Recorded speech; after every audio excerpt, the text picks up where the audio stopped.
A paz do Senhor, meus irmãos. É com satisfação que estamos aqui para dar sequência ao nosso estudo no conteúdo nesse módulo sobre o Pentateuco. A lei do Senhor é perfeita. São os 5 primeiros livros escritos por Moisés e hoje nós já estamos na 5ª e 6ª lição deste módulo.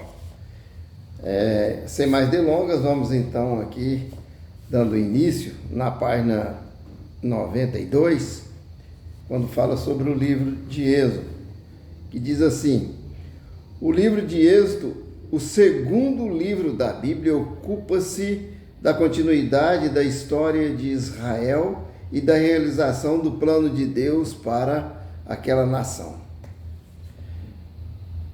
Este livro é unido ao anterior, ou seja, o Gênesis, conforme os seus primeiros versículos nos mostram, e este é responsável pela apresentação de um dos maiores personagens bíblicos, que é Moisés. Este livro conta também sobre uma das maiores movimentações migratórias da humanidade, a saída dos hebreus do Egito para a Terra Prometida. Enquanto o livro de Gênesis começa com a criação do homem em condições de inocência e beleza, e fala da sua queda e da continuação no pecado, o segundo livro da Bíblia conta a história da escravidão e redenção de Israel e fornece muitos símbolos da salvação operada por nosso grande e sumo sacerdote Cristo. O Salvador está na Páscoa. 1 Coríntios 5 e 7 está no maná. João 6,32 na rocha ferida. 1 Coríntios 10 e 4 e nas ofertas levíticas. Hebreus 10, 11 e 12. Então vemos aqui a importância desse livro de Êxodo no Novo Testamento, a confirmação da palavra de Deus no Novo Testamento. O esboço da lição, nós temos aqui, o primeiro é o livro, análise e exposição, Israel no Egito. Moisés volta ao Egito, a viagem de Israel ao Sinai, Israel no Sinai. Ao concluirmos o estudo dessa lição, você deverá ser capaz de, primeiro, conhecer o livro de Êxodo. Segundo, entender a razão do cativeiro egípcio. Terceiro, entender a razão da peregrinação de Israel. Então é muito importante essa lição, essa 5ª lição, e ela nos traz assim um conhecimento básico de todo essa revelação de Deus através deste livro. O nome judaico para Êxodo, aí tem o nome escrito em hebraico, consiste nas 2 primeiras palavras em hebraico do primeiro texto do livro e significa estes são os nomes. Nosso nome Êxodo significa sair ou caminho para fora. Então, Êxodo é saída, A gente já sabe que o Êxodo foi a saída, sair para fora. O povo saiu do Egito, saiu do cativeiro para uma terra prometida. E vem a nós da Septuaginta por meio da Vulgata. O nome hebraico é meramente incidental e o título greco-latino para o livro apenas parcialmente justificado, pois o Êxodo contém muito mais do que nomes ou a história da saída de Israel do Egito. É muito importante que o Êxodo tem muito mais do que um mero nome, mas relata toda uma história, fundamentada aí nos fatos reais que aconteceu da saída do povo do Egito para a sua terra prometida. O nome Êxodo O livro diz respeito ao estabelecimento de Israel como nação e ao seu reconhecimento como tal, tanto por Deus como pelos povos contemporâneos. A redenção dos israelitas da escravidão egípcia e o estabelecimento da aliança no Sinai foram dois fatores vitais para a realização desse objetivo. Dentro da era deste livro, Israel expandiu-se de uma mera família para ser uma nação soberana e unida, sob uma constituição divinamente feita, que é a lei. O Êxodo, capítulo 12, marcou o início de Israel como povo independente, e a concessão da lei, no capítulo 20, marcou a consolidação do povo como nação. Então era um povo ali que foi para o Egito, né, no tempo de José do Egito, conforme nós vimos no final do livro de Gênesis, e eles ficaram ali por 430 anos, segundo já uma profecia que Deus havia falado para Abraão. Então, quando chegou essa plenitude do povo de sair, quando eles foram libertos, então eles já saíram como um povo poderoso, um número muito grande de pessoas que nós vamos ver aqui na frente, né, que vai falar sobre isso aí. A relação cronológica entre Gênesis e Êxodo. A narrativa de Gênesis termina com a morte de José, e do Êxodo começa com o nascimento de Moisés. Entre esses dois eventos, há um período não definido de tempo, durante o qual os faraós começaram a sua campanha de perseguição aos hebreus. Êxodo 12:4 afirma que a permanência dos filhos de Israel no Egito foi de 430 anos, e concluímos essa contagem. Inicia-se com a migração de Jacó para o Egito. A época da história contada no livro corresponde ao século 12 antes de Cristo, ou seja, 1200 aproximadamente, né? Vamos aí no texto 2, análise e exposição. Israel no Egito, a escravidão egípcia. O aumento da população israelita foi algo tão marcante que Moisés, escritor do Êxodo, usa 5 objetivos contundentes para descrever.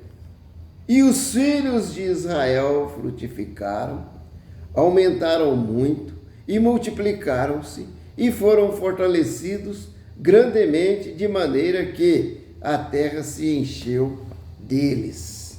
Êxodo de 1:7.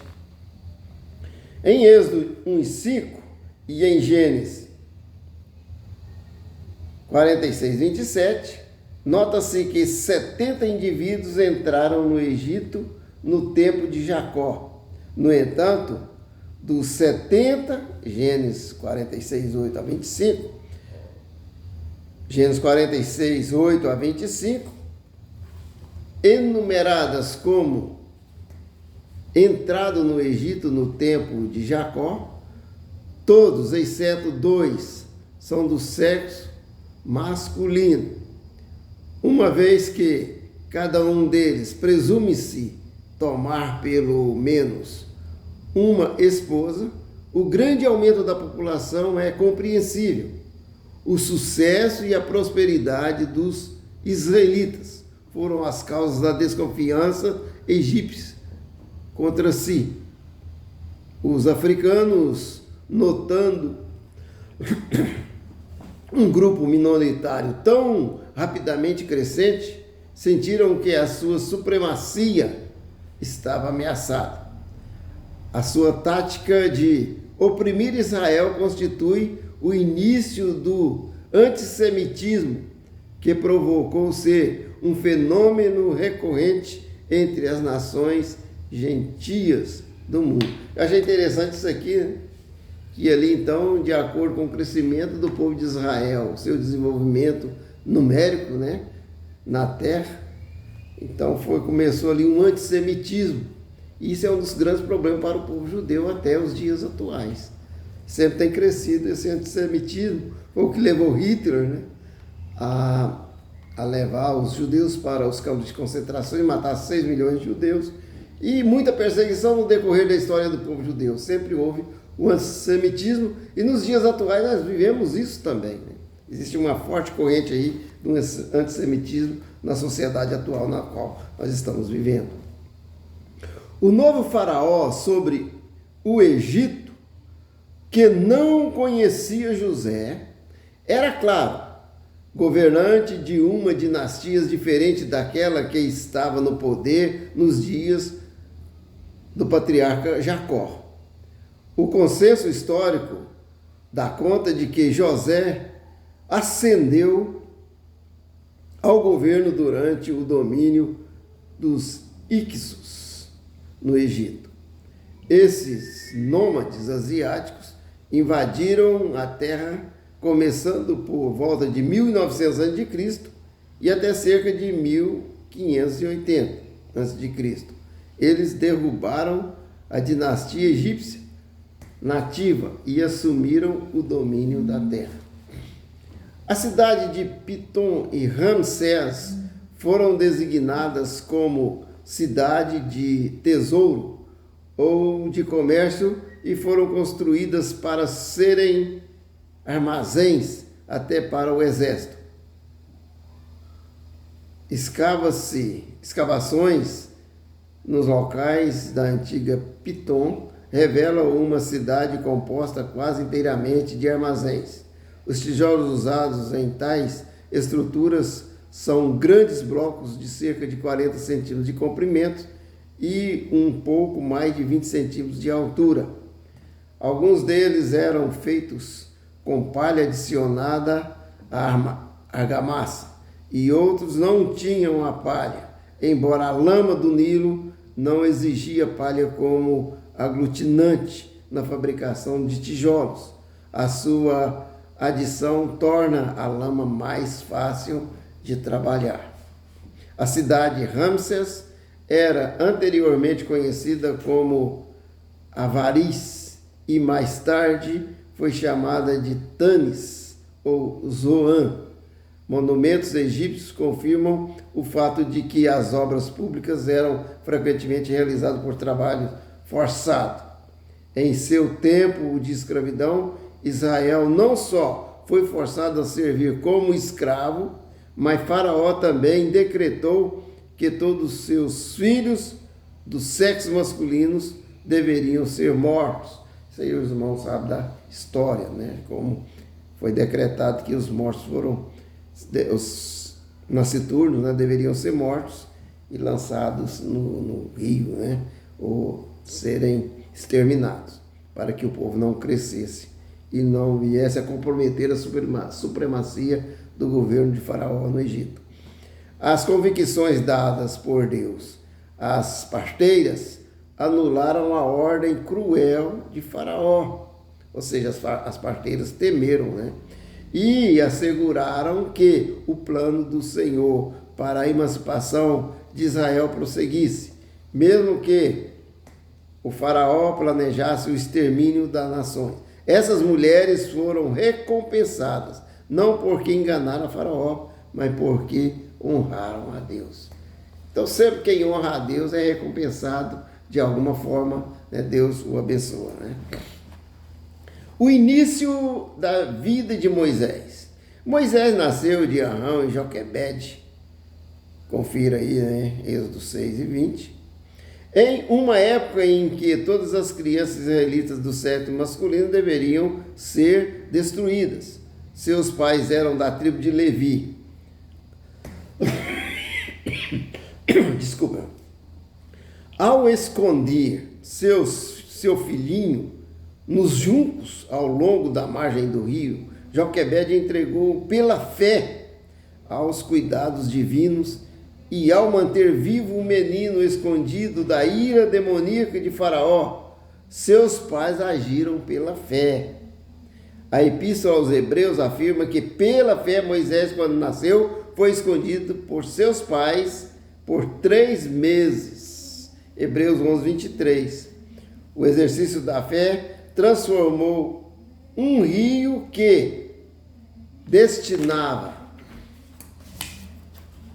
a ser o lugar de morte para as crianças israelitas do sexo masculino em um lugar de vida para Moisés. Veja como Deus faz, né? Como Deus transforma situações.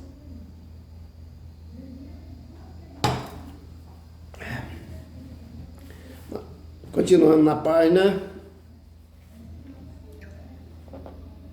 Essa página aqui é a 96, né? Está escrito: a tradição diz que a filha de Faraó, que encontrou o cesto em que estava Moisés, chamava de Dermutes, ou Dermutes, né? Isso aqui é a tradição que diz. A adoção de Moisés por esta princesa resultou em algo irônico. O tesouro egípcio pagaria a mãe de Moisés para criá-lo, sendo que o rei do Egito o queria matar. Veja, né? Realmente irônico. Sendo tratado como filho da filha de Faraó, Moisés foi instruído em toda a sabedoria dos egípcios. Atos 7, 22. Recebendo o melhor da educação possível, entre outras artes, os egípcios desenvolveram a escrita hieroglífica e dominaram a matemática avançada, a astronomia e a química, além de praticarem a música. Então já estava ali desenvolvendo, né, a parte cultural, científica, né, filosófica, já estava bem desenvolvida, embora era grande a idolatria. Moisés tinha 40 anos de idade quando matou um egípcio que investia contra os hebreus e assim incorreu na ira do faraó.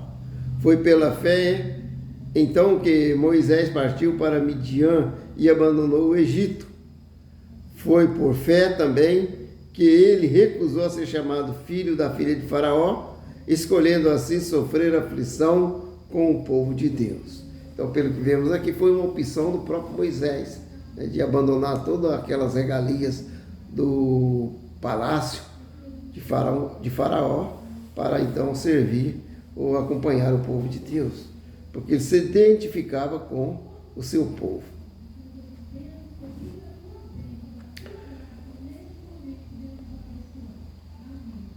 Em Midian, Moisés fez amizade com o sacerdote Reuel, também chamado Jetro, e recebeu Zípora, filha de Reuel, em casamento, e ela lhe deu o seu primogênito, Gerson. Moisés permaneceu em Midian por 40 anos, durante os quais o Senhor preparou para a missão de ser o líder de Israel quando da sua libertação do Egito. Veja, irmãos, Deus sempre prepara. Ele chama e ele prepara. Então todos são chamados, não precisa preocupar, porque Deus é que prepara e capacita. É Deus que capacita. E a escola de Moisés ali para depois, posteriormente, conduzir os israelitas, né, durante o deserto, foi um tempo, né, um tempo de 40 anos. Ali ele estava em preparação por Deus no deserto. O chamado de Moisés. O episódio da sarça ardente e do subsequente chamado de Moisés ocorreu no Monte Horebe. Aqui na frente nós vamos ver que também no Monte Sinai, né? Porque foi aqui, igual diz aqui, mais tarde os 10 mandamentos foram dados. A gente costuma falar que os mandamentos foram dados no Monte Sinai. Aqui diz no Monte Horebe, então, deve ser a mesma coisa, né? A nomenclatura. O arbusto que queimava sem ser consumido foi sinal inequívoco da participação de Deus. O chamado do Senhor para Moisés, que Moisés tirasse os sapatos dos pés, foi o testemunho da santidade daquele lugar e daquele momento. Então foi um momento, né, de reverência diante de Deus. Tirai a sandália dos teus pés. E Deus pediu para que ele pudesse se comunicar diante de um momento tão importante ali, que era transmitir a Moisés uma missão de libertar o seu povo do Egito.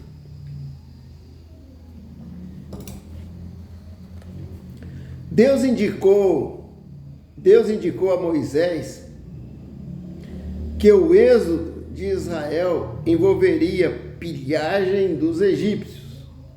O povo deveria pedir até joias de seus captores. O Egito havia abusado de Israel pelo trabalho forçado e agora Israel seria indenizado por seus carrascos. Então Deus, ele abriu essa porta para Israel, né, para ele se recompensar de alguma forma pelo tempo que eles trabalharam como escravos ali, construindo aqueles tijolos, né, para a edificação da cidade. Nós vimos aqui em Mênfis e dessa cidade aqui, Mênfis, né, e Pitom, né?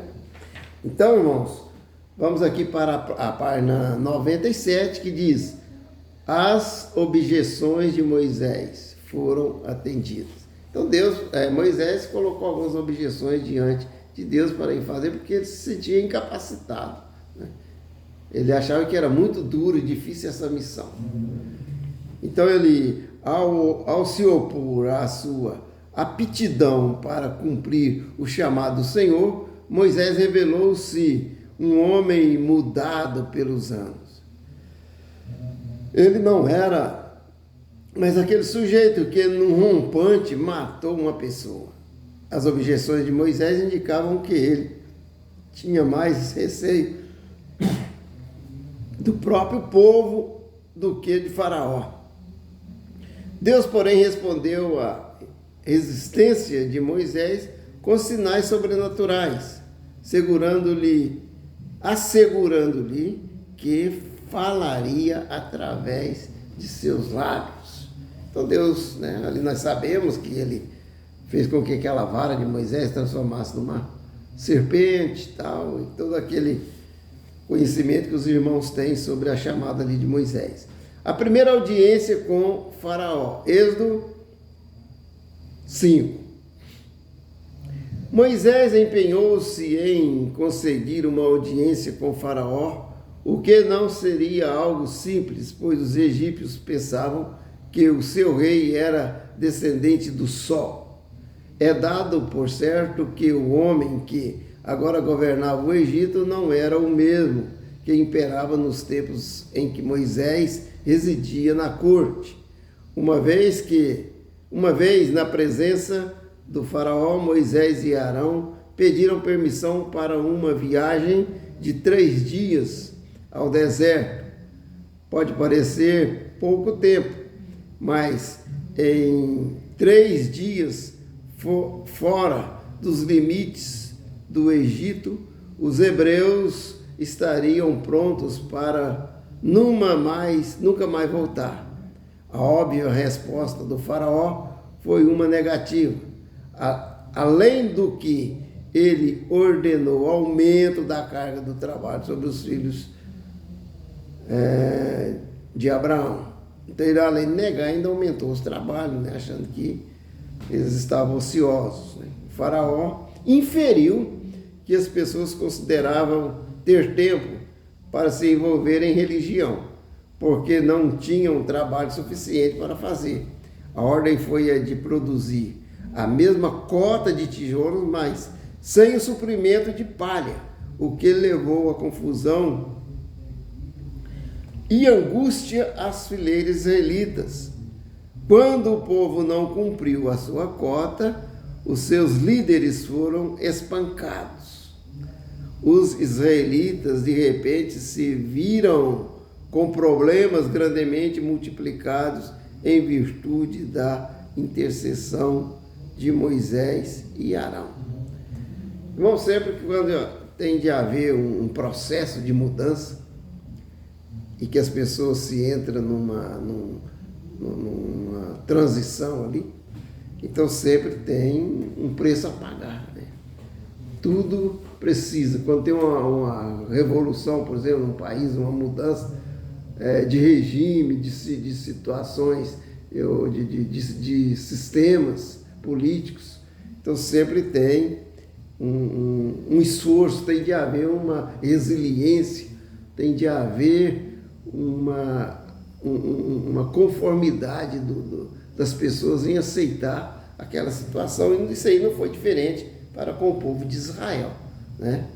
E eles certamente se deparariam com uma pressão contrária, né? Com uma ação contra os seus desejos, que era a reação de Faraó. Deus responde a Moisés, Êxodo 6, o Senhor magnificamente respondeu à oração de Moisés. Aqui nós vemos na última frase aqui antes aqui, nós vemos que as promessas divinas de vitória não são garantia de facilidade. Então, eu achei muito interessante isso aí. Quando Deus nos garante uma vitória, nos leva ao combate, nos incentiva a revestir-vos de toda a armadura de Deus, ficar firme no dia, né? no dia mau, e nós temos de combater e temos de usar as armas que temos, que Deus nos capacita. Mas nós temos luta para enfrentar, né? É luta. E através da luta vem a vitória, quando nós nos desfalecemos, não nos desanimamos. Então sempre tem as promessas divinas, são de vitórias, né? Não são de garantia de facilidade.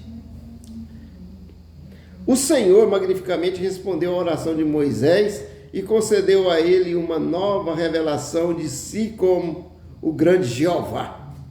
Ele ordenou a Moisés e Arão, mais uma vez, aparecessem diante de Faraó, exigindo a libertação de Israel, garantindo que agiria para mostrar o seu poder. Ao falar de si mesmo como um homem de lábios incircuncisos, Êxodo 6 e 12, Moisés insinuou que enquanto a circuncisão era o sinal da renovação da natureza, seus lábios não eram circuncidados, pois ele ainda vivia em escravidão ao homem natural. Nessa ocasião, Moisés indicou pela última vez a sua relutância em obedecer à comissão do Senhor. Então nós vemos que Moisés sempre insistiu a não fazer aquilo que Deus queria, no que Deus lhe concedeu que Arão, seu irmão, fosse o transmissor de suas palavras. Texto 3. Moisés volta ao Egito. Êxodo 7, de 12 a 36. Deus endurece o coração do faraó. Vamos ver bem, irmãos, essa situação aqui de coração endurecido. O porquê que Deus endureceu o coração, o porquê que o coração de faraó se tornou endurecido. O Senhor deu a Moisés autoridade para ser o seu pleno representante diante de Faraó. Moisés tinha autoridade sobre o Egito de um modo nunca possível a homem algum, pois ela vinha de Deus, conforme o Faraó aceitasse ou rejeitasse aquilo que fosse dito por Moisés. Aquele governante e o seu país seriam julgados. Deus prometeu endurecer o coração de Faraó, Êxodo 7:3, e assim haveria ocasião contra aquele homem e o Egito, contra o Faraó e o Egito, né? Isso não significa que Deus tornaria Faraó um homem iníquo. Veja bem, a iniquidade do Faraó não veio porque Deus fez dele iníquo, né? fazendo-o vir a ser um pecador. Ao contrário, aquele governante já era a peça-chave de uma religião estatal mergulhada no paganismo mais obscuro. Então já era, vamos dizer assim, raça de víbora mesmo, né? Raça ruim. A Bíblia deixa claro que Faraó era responsável por sua conduta. Tanto assim que foi somente nas 4 últimas pragas que Deus endureceu-lhe o coração, infligindo penalidades finais ao Faraó. Até a praga 6ª, o Faraó foi resistente à vontade de Deus por desejo próprio. Então foi endurecendo até que Deus permitiu e ele deixou que ele, né, fosse então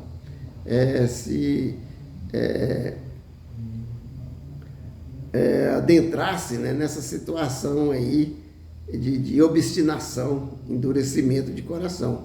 O endurecimento de coração de Faraó foi operado por Deus, conforme explica o livro de Êxodo nessas passagens. Então tem várias passagens, né?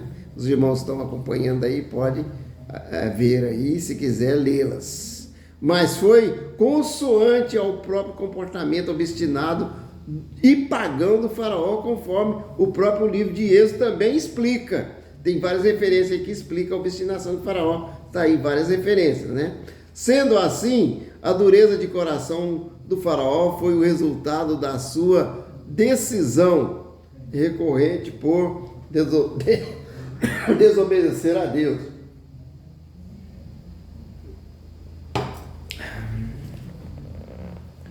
Moisés e Arão prosseguiram mais uma vez diante de Faraó e nessa ocasião se envolveram em uma disputa com os magos da corte, Janes e Jambres, 2 Timóteo 3 e 8. Embora este último fosse capazes de replicar a façanha de Arão, criando serpentes, Deus prevaleceu. Enquanto o Senhor operou milagrosamente, os mágicos do Faraó agiram com truque e, claro, com o poder das trevas. Irmão, sempre pode ocorrer fatos mirabolantes, né, no mundo espiritual que não vem de Deus, porque nós vivemos num mundo que existe duas forças, 2 poderes espiritual: o poder de Deus, o Espírito Santo de Deus, e o poder das trevas. Então há, né, coisas incríveis, né, sem explicações humanas, que também não vêm de Deus. Então nós precisamos, igual a Bíblia diz, provai o Espírito, né, e esteja sempre alinhados na palavra de Deus, atentos para que não sejamos enganados. As primeiras 9 pragas, Êxodo 7, 14, de 10 a 29.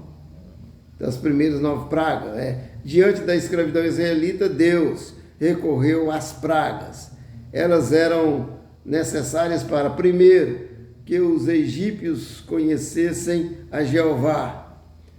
2, administrar o julgamento sobre os deuses do Egito. Honrar a Israel. 3, revelar a santidade, a justiça e o poder de Deus. E 4, dar testemunho às gerações futuras. Então as pragas tiveram esses objetivos, né? Em 4 ocasiões, o Faraó se arrependeu temporariamente e chegou a fazer propostas aos israelitas. No entanto, nem a severidade de Deus em infligir a praga, nem a sua bondade em retirá-la fizeram diferença para aquele homem. De forma inconsistente, o Faraó propunha a Israel soluções insuficientes diante da exigência divina.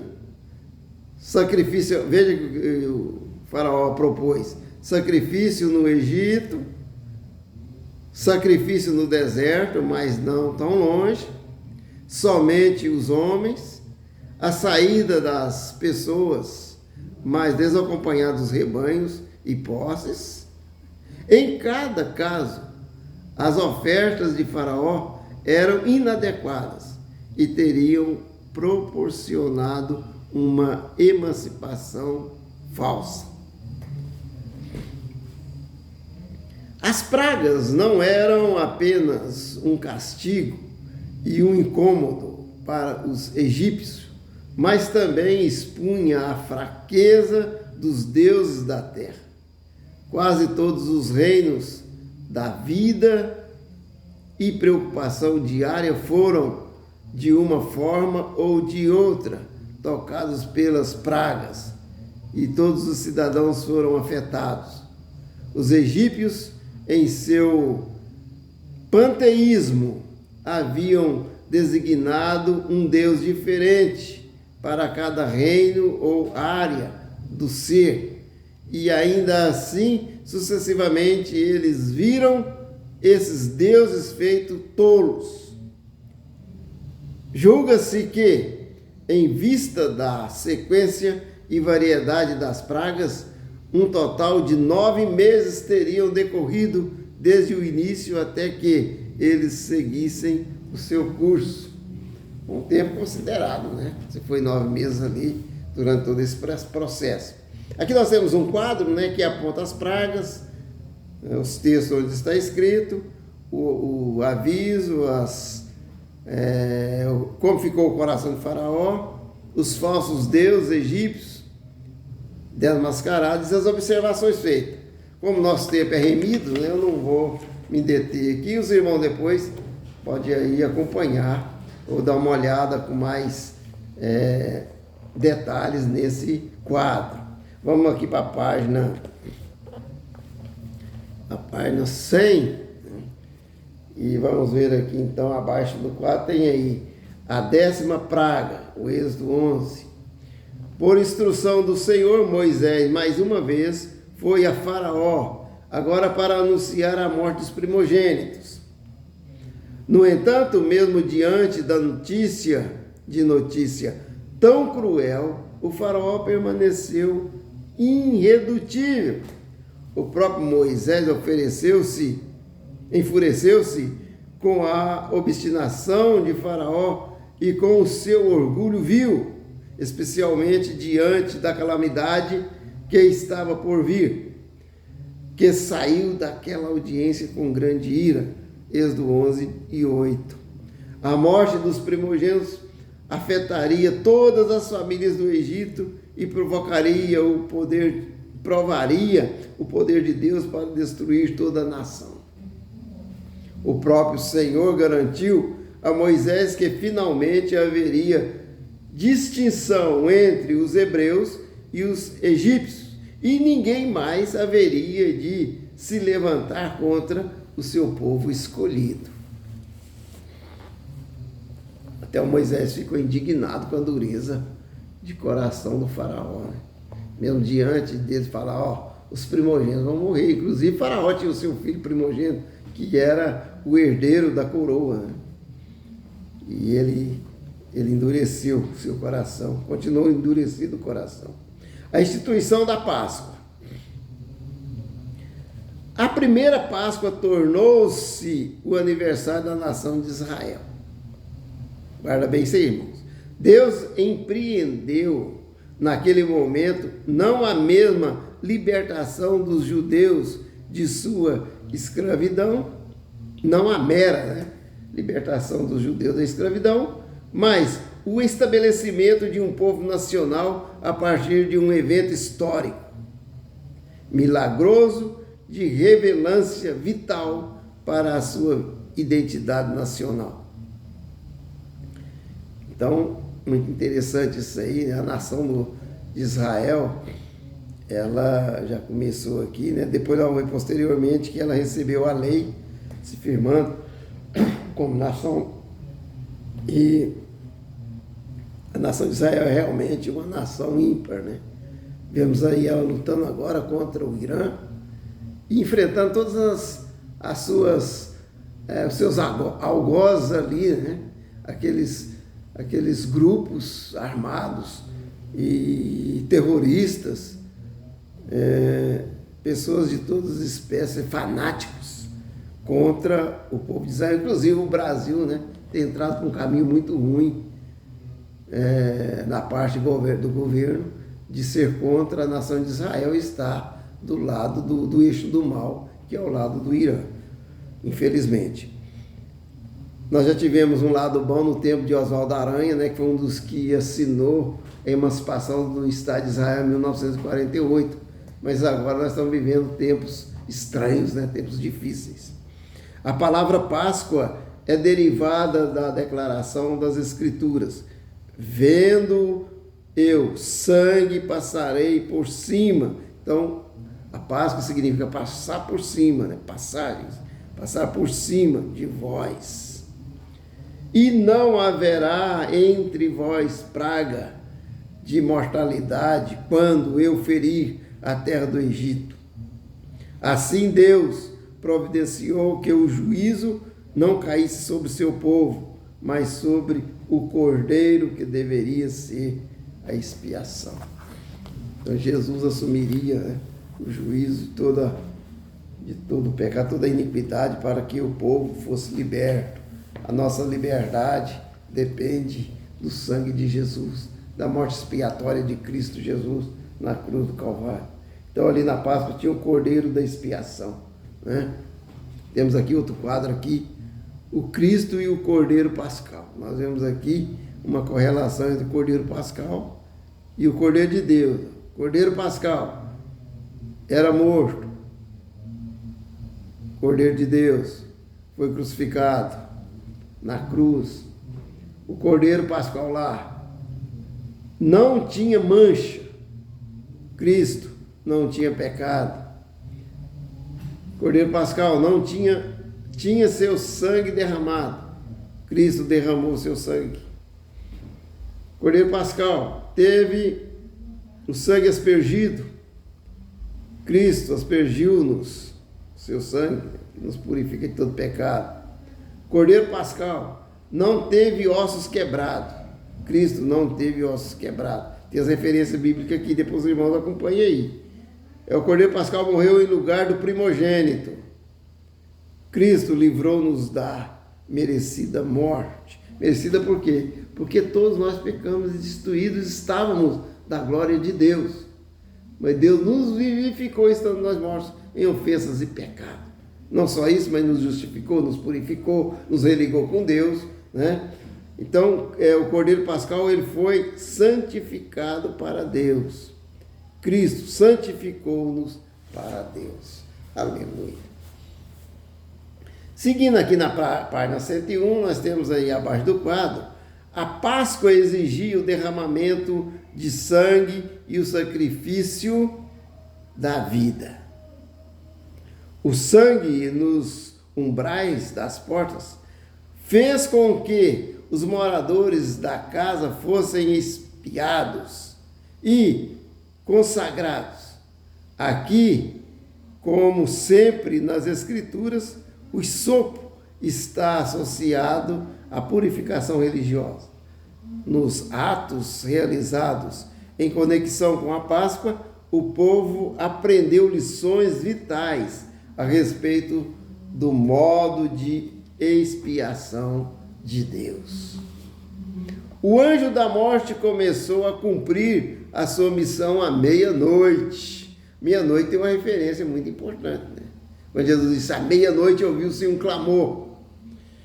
A moda oriental, assim que o primogênito em cada casa foi ceifado, as mulheres enlutadas correram para fora e despertaram a sua vizinhança com gemidos penetrantes. À medida que famílias após famílias eram turbadas pela morte, todos vinham às ruas gritar pelos mortos.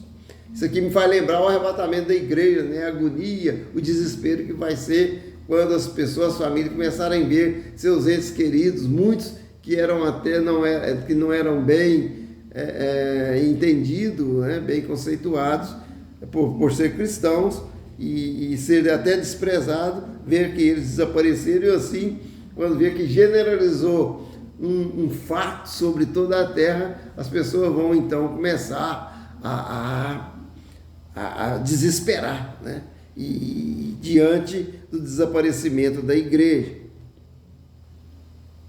O desespero era crescente, incalculável. Naquela noite, em todo o Egito houve gritos arrepiantes por causa da morte. Não demorou para que o grito de dor e luto dos egípcios fosse igual ao clamor israelita pela escravidão. Veja o que Deus faz, né? O povo estava clamando, sofrendo como escravos, sendo açoitado, fazendo o que não podia, né? E agora chegou a vez daquele povo, aqueles carrascos, né? Eles também sofreram a dor de ver essa praga, de perder os seus primogênitos, seus filhos queridos. Foi então finalmente que Faraó concordou sem hesitação com a partida de Moisés e de todo o povo, e até pediu para ser abençoado. Desesperou até, né, que seu próprio filho foi morto.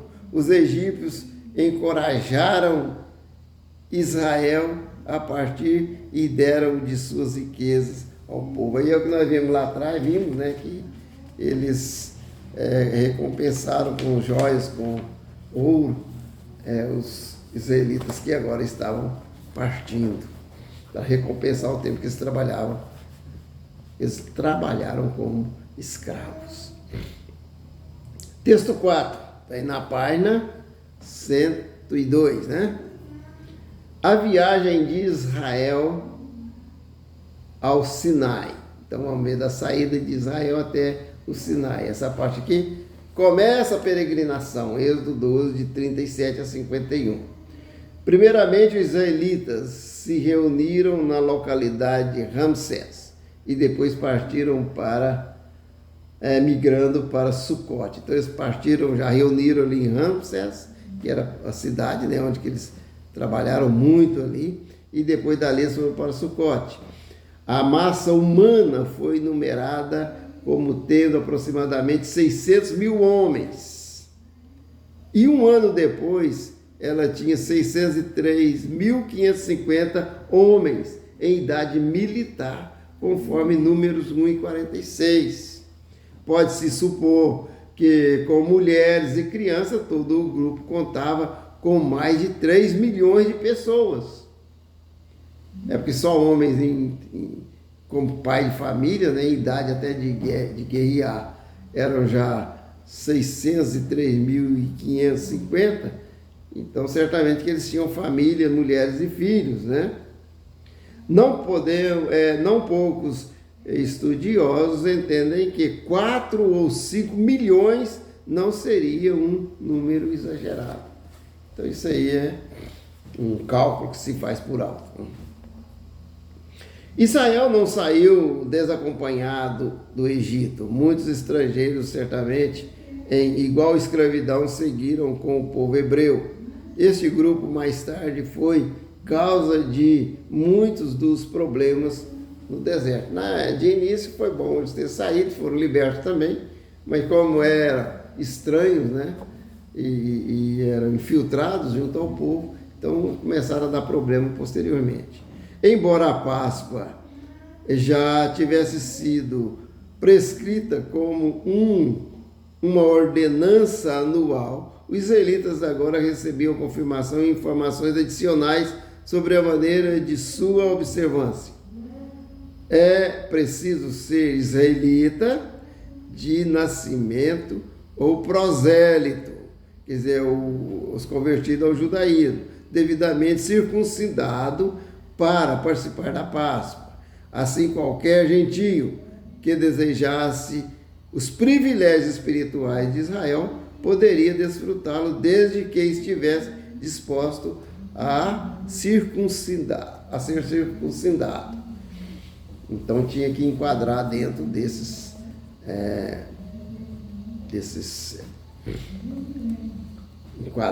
dentro desse sistema aí, para que pudesse fazer parte do povo de Israel.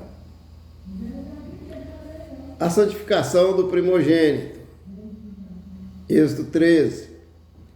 As instruções para a dedicação dos primogênitos a Deus são entrelaçadas com a descrição da ordenança permanente da Páscoa. Deus tinha uma reivindicação especial sobre os primogênitos, tanto porque ele os havia poupado na noite da Páscoa no Egito, quanto porque ele havia adotado Israel como primogênito. Êxodo 4:22. Todos os primogênitos do sexo masculino, aptos para o serviço de Deus, deveriam ser devotados a ele, e os que não estivessem aptos deveriam ser redimidos. Naquela época, assim como em todos os tempos, Deus buscou para o seu serviço o melhor povo. Mais tarde, é claro, ele permitiu que a tribo de Levi substituísse os primogênitos. Porque nós vemos naquele evento lá da adoração do bezerro de ouro, quando Moisés foi buscar a tábua da lei, né? Foi ali que a tribo de Levi, que a partir dali eles foram consagrados, né? Para ser um povo especial ali junto às tribos de Israel. Porque eles defenderam, né, defenderam a adoração ao Deus único, que foi contra a idolatria. A travessia do Mar Vermelho. Esse é um fato histórico do povo de Israel. A travessia do Mar Vermelho é um milagre extraordinário, né, que leva... Até hoje tem muita especulação acerca desse milagre. E as pessoas muitas vezes, né, quem não tem fé, mas fica buscando explicação. Mas foi um milagre mesmo. Depois de chegar a Sucote, o povo partiu para Etá, né? Neste momento, Israel já era guiado pelos emblemas da presença de Deus, a nuvem da coluna de fogo. Chegando em Pi-Airote, olhando para o Mar Vermelho, o povo sentiu-se numa arapuca. De ambos os lados havia montanhas e deserto. Para a frente estava o Mar Vermelho. Ali o povo seria uma presa fácil para os soldados egípcios. Os irmãos sabem da história que eles ali foram encurralados, né? Naquela hora de temores, Moisés exortou ao povo dizendo que não temesse, mas que esperasse pela salvação que viria de Deus. Aleluia.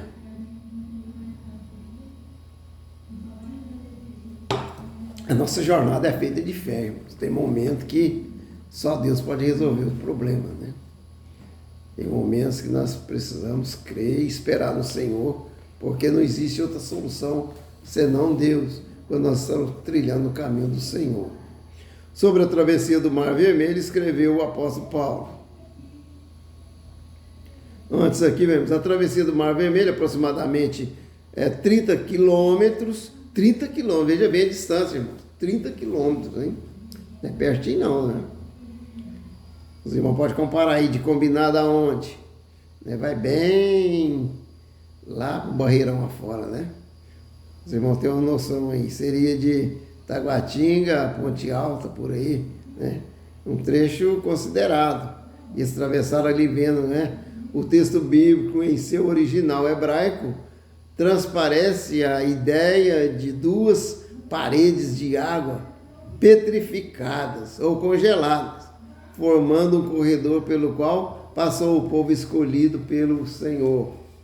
Salmo 78, 13.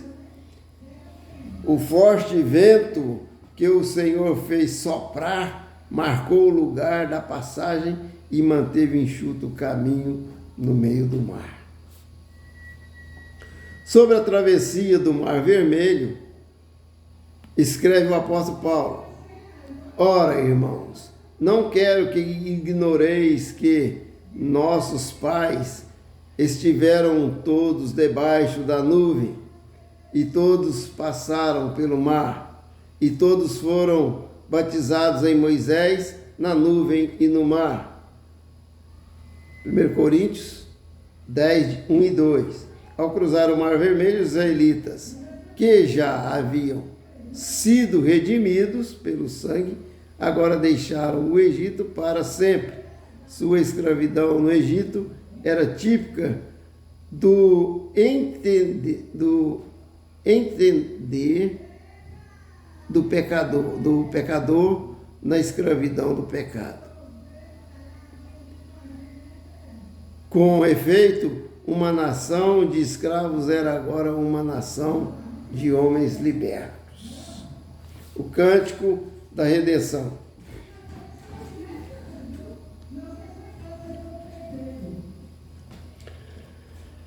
O cântico de Moisés comemora essa vitória, é o primeiro grande cântico da Bíblia, é um dos mais antigos poemas conhecidos pela humanidade.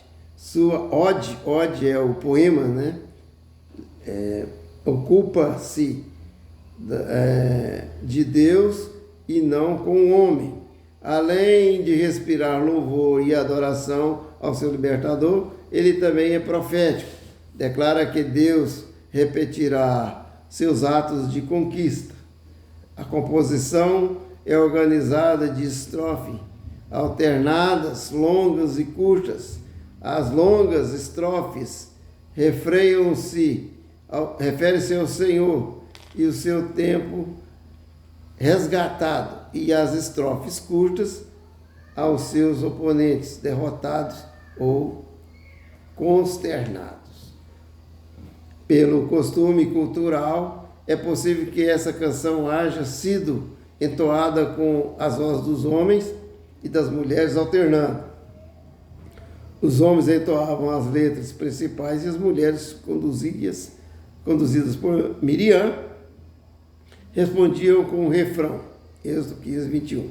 As mulheres também dançaram uma expressão irrestrita de sua alegria. Então a dança aqui é uma expressão de alegria, de adoração, né? De gratidão. Ali estava um povo que alguns dias antes gemia como escravo e agora estava totalmente liberto. A sua exuberante adoração e o seu louvor sincero são plenamente justificáveis, pois Deus o visitara com poder indizível. O Mar Vermelho, do Mar Vermelho a Elim, Êxodo 15, 22 a 23. Irmãos, esses textos eles são grandes, né?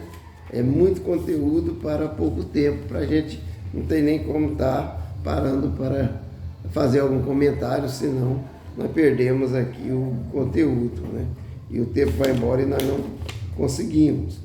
Quando a gloriosa vitória foi devidamente comemorada, os israelitas seguiram sua jornada para o sul.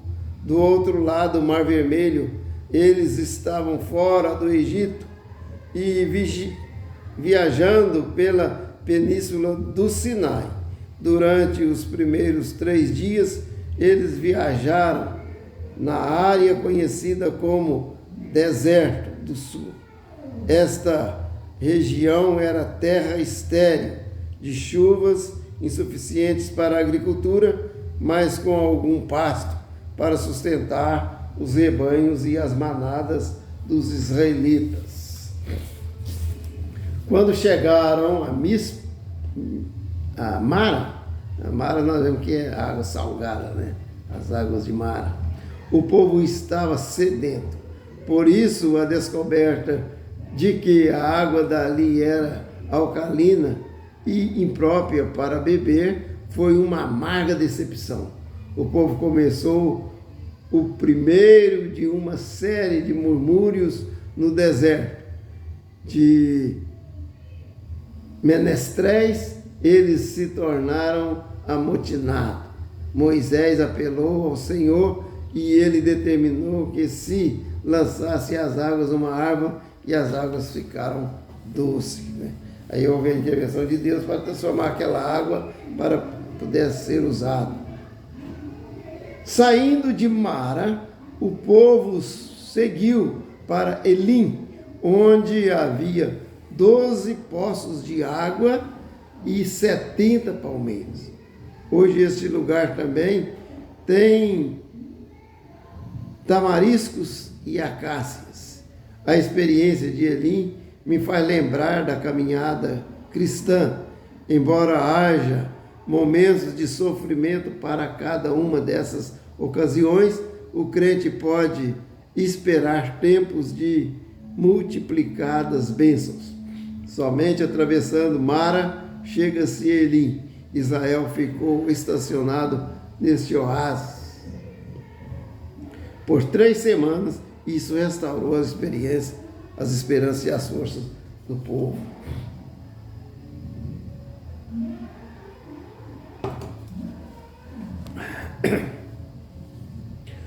O maná é descrito como uma pequena coisa redonda, como a semente de coentro branco. O seu gosto era como o de pães feitos com mel.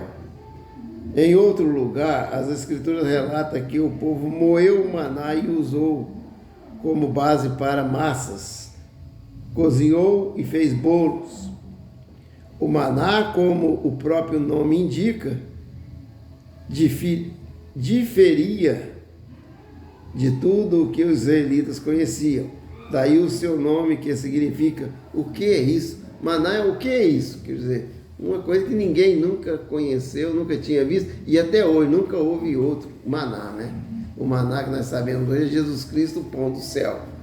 Esse maná foi um alimento físico especial para um tempo especial do povo judeu durante o deserto, para servir de alimento. O que é isso? Maná. Tanto em sua natureza quanto em sua provisão, o maná foi algo milagroso e não disponível naturalmente no mundo em lugar algum. Um homer de maná, unidade de medida, que equivale aproximadamente a 2,5 litros, foi deixado como um lembrete da provisão de Deus depositado na Arca da Aliança. Glória a Deus. Irmãos, nós estamos já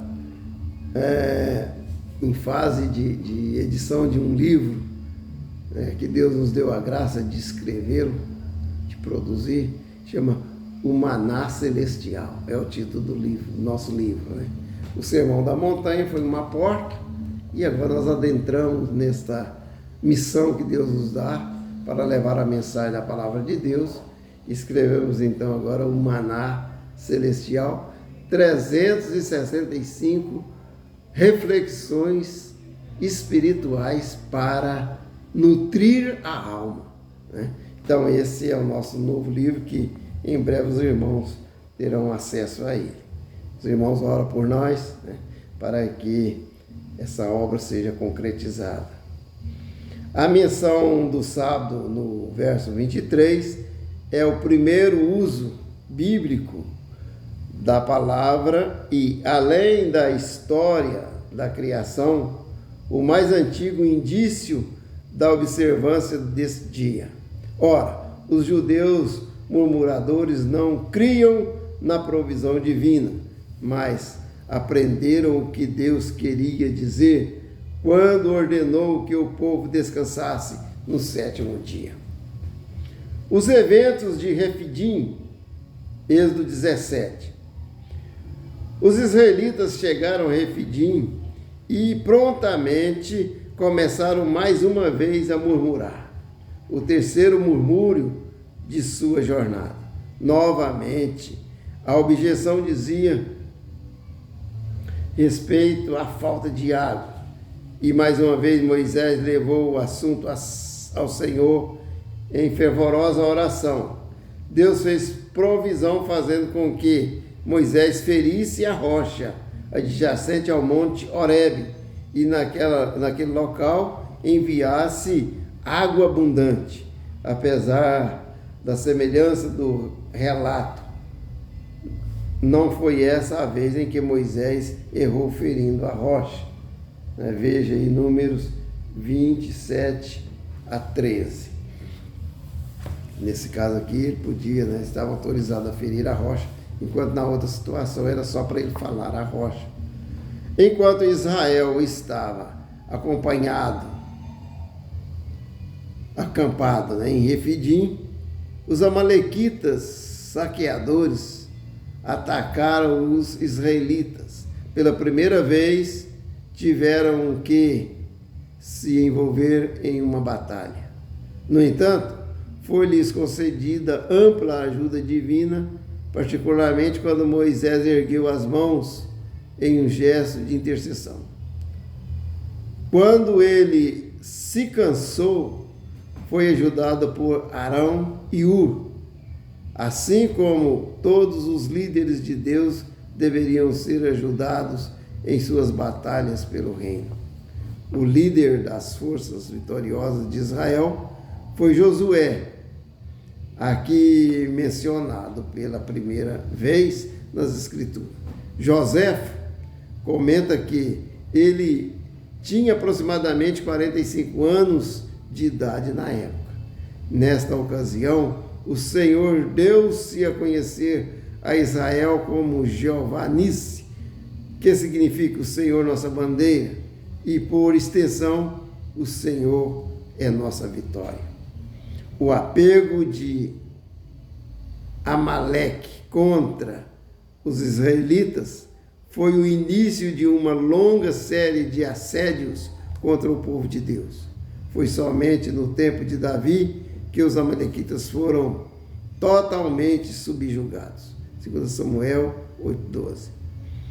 Em Gênesis 36:12, Amaleque é identificado como neto de Esaú. É um povo ali, tudo já meio parente, né?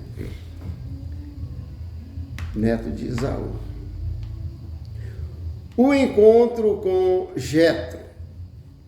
A esposa de Moisés, Zípora, e seus 2 filhos, Gerson e Eliezer, haviam começado a jornada com Moisés de Midian para o Egito, mas em algum momento eles voltaram para estar com Jetro, com Israel acampado em Refidim. No entanto, o tempo era favorável para uma reunião em família. Jetro, por ocasião de seu encontro com Moisés, fez o líder de Israel uma sugestão muito prática. Era preciso delegar autoridade e tarefas a homens confiáveis. A nomeação de chefes de milhares, de centenas, de grupos de 50 e de dezenas serviu para aliviar Moisés do trabalho detalhado, embora Deus mais tarde tenha feito uma modificação desse sistema pela nomeação dos sistemas de ancião.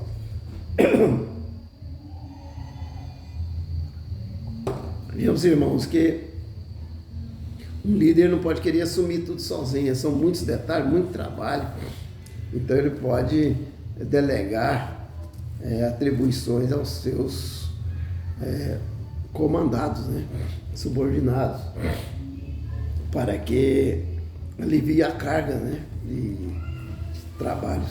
E eles ficam na administração,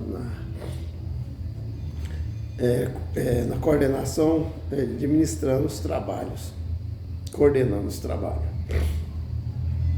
Texto 5. Israel no Sinai. A chegada ao Sinai e a preparação para a entrega da lei. Êxodo 19. A partida do Egito tinha sido no 14º dia do primeiro mês, Êxodo 12, 2 e 6. E a chegada ao Sinai é relatada como tendo sido no primeiro dia do terceiro mês. Israel recebeu a lei no mesmo dia, que mais tarde foi designado como Festa de Pentecostes.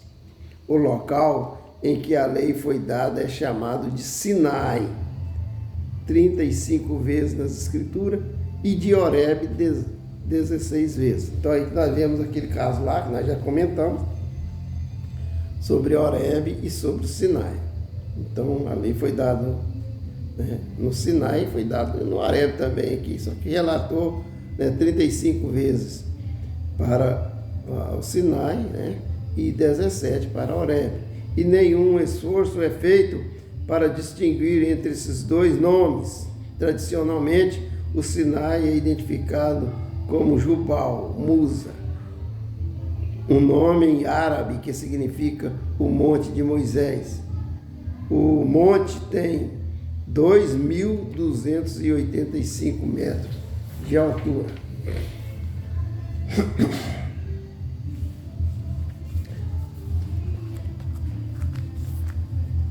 Como preparação para a entrega da lei, Deus chamou Moisés à sua presença, instruiu a deixar claro ao povo a natureza da aliança que ele estava prestes a realizar. Mediante as instruções de Moisés, com aparente facilidade, o povo disse que faria tudo quanto Deus dissesse. Então, para receber a lei, não, vamos fazer tudo que o Senhor mandou. Eles acham que era fácil, né? Aparente facilidade. Mas não é para cumprir a lei, olha lá. No final, ninguém estava dando conta de cumprir a lei, né? Ao dar a lei a Israel, o propósito de Deus era que a nação pudesse ser mediadora sacerdotal para toda a humanidade. Não era o plano de Deus que Israel se fechasse de modo egoísta em sua fé. Deus queria que Moisés fosse uma bênção para todo mundo, né? Toda a humanidade. Mas eles se fecharam com egoísmo, né? Querendo só para eles a salvação de Deus. Antes que a lei fosse dada, havia um período de 3 dias de preparação adicional. Durante esse tempo, todas as pessoas deveriam ser espiritual e fisicamente purificadas, preparadas para a visitação do Senhor. Mesmo a montanha da qual a lei deveria ser dada foi santificada, e houve uma grande demonstração disso através de relâmpagos, trovões, toques de trombeta, fumaça, fogo e terremoto. O Decálogo. Os 10 mandamentos, ou o Decálogo, não foram as únicas ordens dadas pelo Senhor aos israelitas. Então teve mais os estatutos, né? Decálogo é apenas os 10 mandamentos, né? Mas tudo quanto Deus ordenou, destas leis maiores, ele o fez derivar. Então foi derivado do Decálogo. Naquela mesma época, muitas nações desenvolveram conjuntos de leis que se tornaram notáveis ao longo da história das civilizações. Certamente, o mais famoso conjunto de normas para o convívio de cidadãos depois dos 10 mandamentos seja o Código de Hammurabi. É interessante notar que muitos estudiosos fazem questão de, quando levado a tratar sobre a Santa Lei de Deus, dada aos israelitas, faça questão de criar de alguma forma o código promulgado por esse governante babilônico 1600 anos antes de Cristo. Essa insistência em querer fazer com que a lei de Deus seja par deste código é tola, pois ela fica a forçar qualquer semelhança ou inter-relação de uma para com a outra.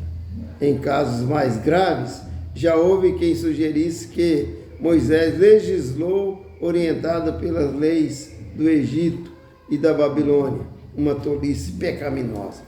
O fato inconteste é que as leis dos maiores impérios da humanidade passaram juntamente com seus reinos.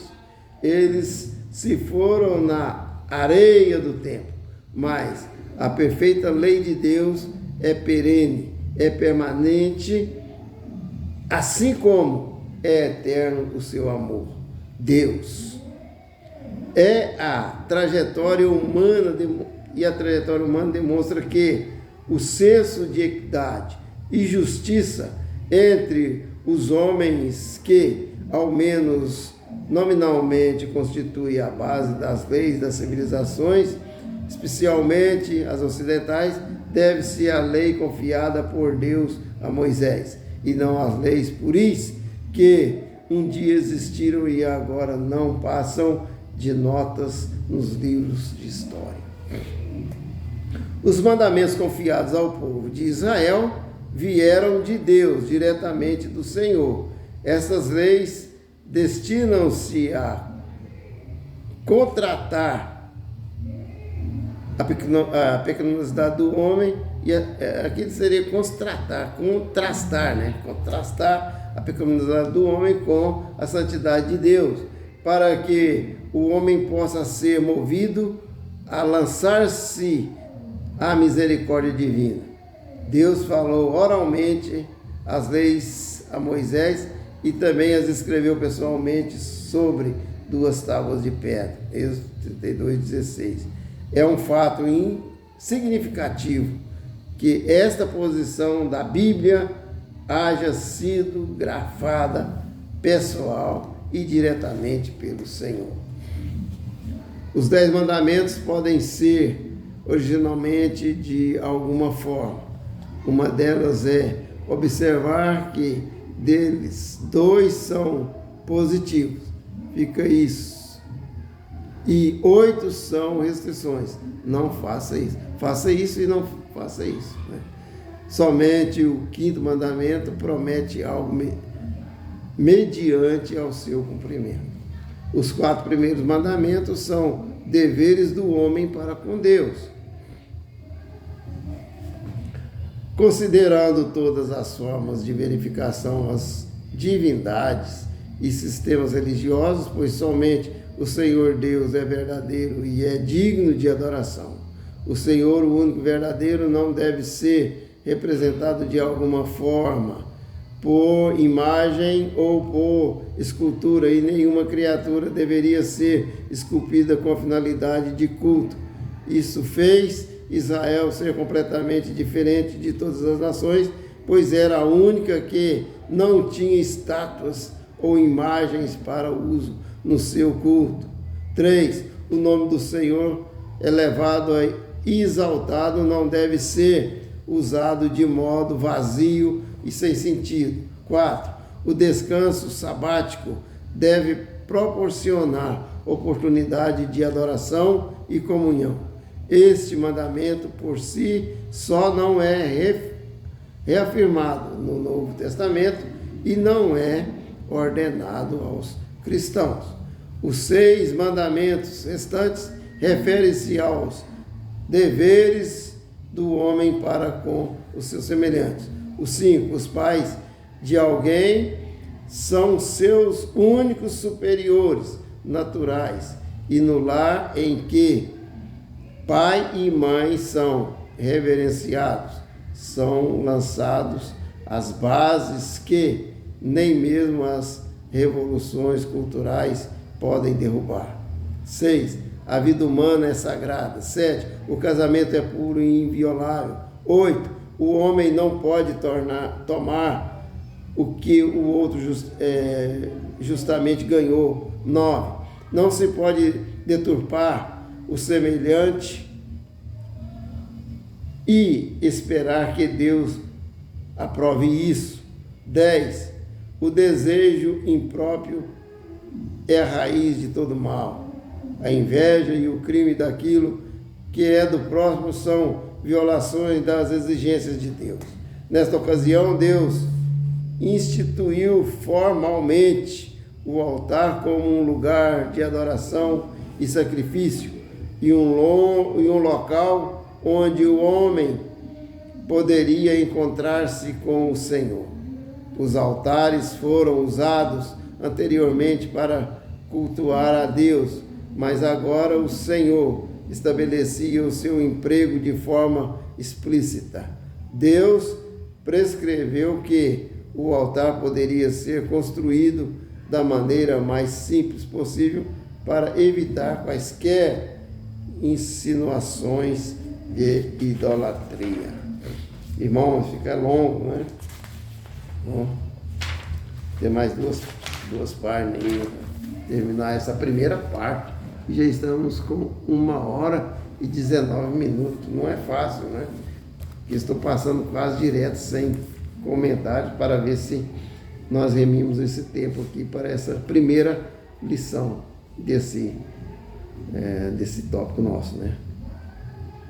Nós, os cristãos, compreendemos que a lei está manifestada e cumprida na vida santa de Jesus. Isso significa que não observamos a lei da nossa forma e com a mesma finalidade com que faziam os judeus.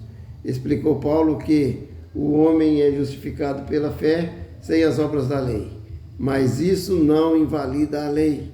Isso quer dizer que os cristãos não temos a obrigação de guardar as leis cerimoniais de Moisés, mas aceitamos piamente os padrões das leis morais como regra de vida. Estamos livres da lei como meio de sermos aceitados por Deus, mas não estamos livres para quebrar a lei. E nós a cumprimos em Cristo, ajudados pelo Santo Espírito. Sentenças relativas às relações pessoais e de propriedade. Êxodo 21 e 22. Os julgamentos e estatutos mosaicos constituem uma prescrição sã e prática de direito civil e relações corretas com o próximo.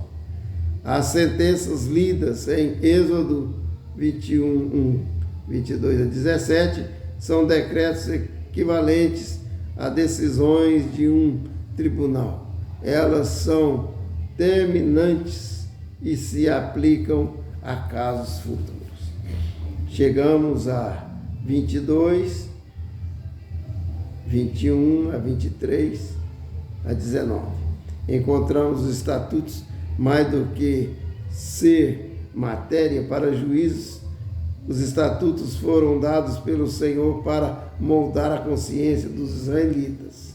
A violação de um estatuto deve ser considerada como coisa distinta de uma infração legal.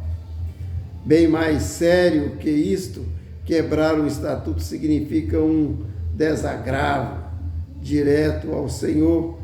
Entre os assuntos incluídos nos julgamentos e estatutos estavam a servidão, o homicídio e os danos pessoais, a responsabilidade civil e criminal, o casamento e a usura e o sacrifício. Dois princípios enfatizados por Deus incluíam a dignidade do trabalho e a subordinação da propriedade ao direito pessoal. A sociedade pagã daqueles dias considerava os escravos como meras ferramentas vivas. O trabalho de qualquer tipo era tido como desonroso e os escravos não podiam fazer reivindicações de tipo qualquer. Os valores de propriedade tinham precedência sobre o valor da vida. Os devedores eram costumeiramente presos, às vezes em cárceres e em seus credores. Vendiam como escravos, acorrentados publicamente e até mortos. Entre os conceitos específicos estabelecidos nessa ação estão os seguintes: A. Após 6 anos, um escravo hebreu deve ser libertado. B. Um escravo poderia optar por recusar a liberdade e comprometer-se com seu senhor por toda a vida, e sendo assim, teria o lóbulo da orelha perfurado e como um sinal de servidão voluntária. C. Um mestre deve assumir a responsabilidade de garantir que a virtude pessoal de uma escrava não seja violada. D. Os crimes capitais eram o assassinato premeditado, o sequestro e o xingamento aos pais. Letra E. Os danos e lesões infligidos deliberadamente ou por negligência ao próximo. As indenizações são proporcionais aos estragos. Letra F. O dono de um animal é responsável pelos estragos feitos pelo seu bicho. Letra G. Restituição por crimes incluía não apenas o reembolso, mas também indenização penais consideráveis. H. O mais fraco era protegido dos mais fortes, que podiam tirar vantagens injustas dele. Letra I. Deus deveria ser colocado em primeiro lugar em todos os empreendimentos. Os julgamentos enfatizaram a diferença entre a lesão adicional e a deliberada, entre a lesão espontânea e a premeditada, a outra. A lei previa especificamente a imunidade legal para proporcionar um julgamento justo e o devido processo legal, em contraste com os atos típicos do justiçamento precipitado, não comum nas sociedades pagãs. Por outro lado, não há imunidade para o assassino intencional, mesmo que alguém se agarre às pontas do altar. Homens civilizados em todos os lugares conheceram que os padrões estabelecidos na lei de Moisés têm validade permanente na ordenação das relações humanas.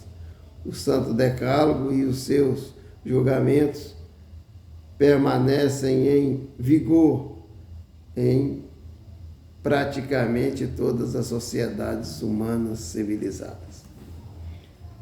Os críticos às vezes condenam as provisões de Êxodo, olho por olho, dente por dente, mão por mão, como sendo indignas de um Deus benéfico. No entanto, é evidente que os israelitas nunca seguiram práticas da mutilação física, literal.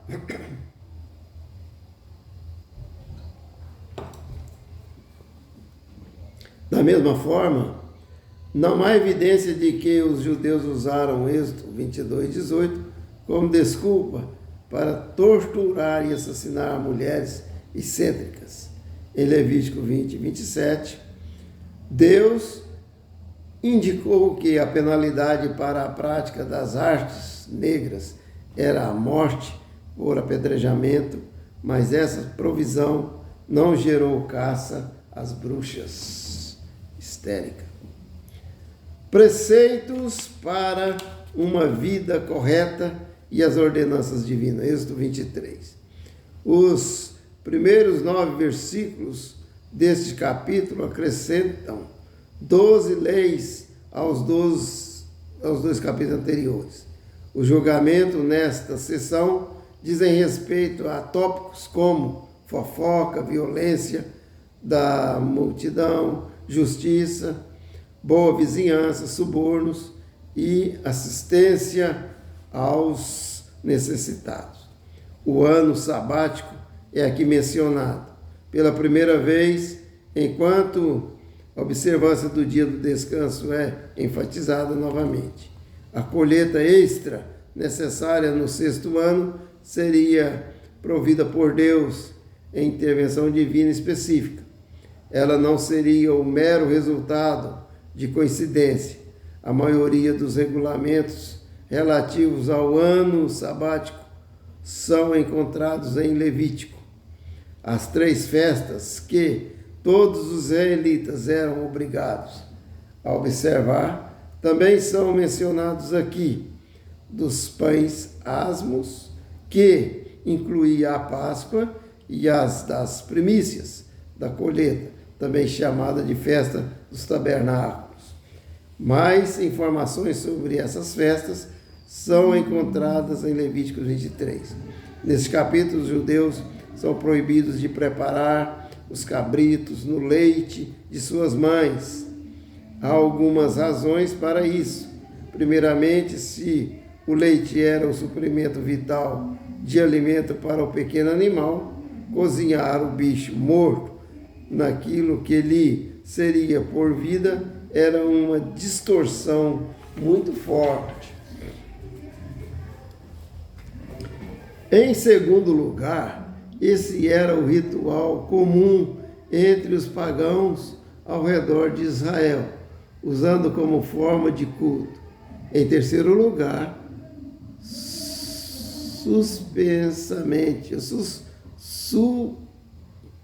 supersticiosamente, os mesmos pagãos faziam esse tipo de cozimento, crendo que poderiam ser mais férteis. Os cananeus faziam esse mesmo tipo de preparo como forma de honrar os seus falsos deuses, esperando deles chuvas. Até hoje os judeus ortodoxos utilizam esse parâmetro e outros para definir os limites do que podem e como podem consumir o alimento. Estamos chegando ao final dessa primeira parte, irmãos. A aliança com Deus e a adoração. Êxodo 24. O voto dos israelitas de obedecer à lei do Senhor tornou-se mais solene pela promulgação de um pacto selado com o derramamento de sangue. Como este sangue foi aspergido em parte sobre o povo e em parte sobre o altar, o sacrifício representou que Deus e o povo se uniam pelo sangue, claro, o de Cristo, tipificando o animal oferecido. Nesta ocasião, Moisés, Arão e seus filhos e os anciãos de Israel contemplaram a presença de Deus de uma forma nunca imaginada. Contudo, não viram ao próprio Senhor, pois nenhum homem veria a Deus e continuaria vivo. Êxodo 33 e 20. Quanto a esse episódio, Moisés afirmou posteriormente: guardai, pois, com diligência as vossas almas, pois nenhuma figura vistes no dia em que o Senhor em Hebron falou conosco do meio do fogo. Deuteronômio 4,15. Assim, o que aconteceu neste momento foi alguma forma de manifestação que tornou a natureza divina discernível aos olhos humanos. Em outras passagens, a Bíblia diz a respeito de ver a Deus. Mas, quando fazemos a leitura comparada de todos esses textos, concluímos seguramente que ver não é sinônimo de enxergar o rosto, a face do Senhor, mas sim de discernir profundamente a sua presença, até mesmo de forma sensorial. Seguimos a adoração com Arão e os anciãos. Moisés subiu ao monte e lá permaneceu por 40 dias. Ele deixou Arão e Hur responsáveis por sua ausência.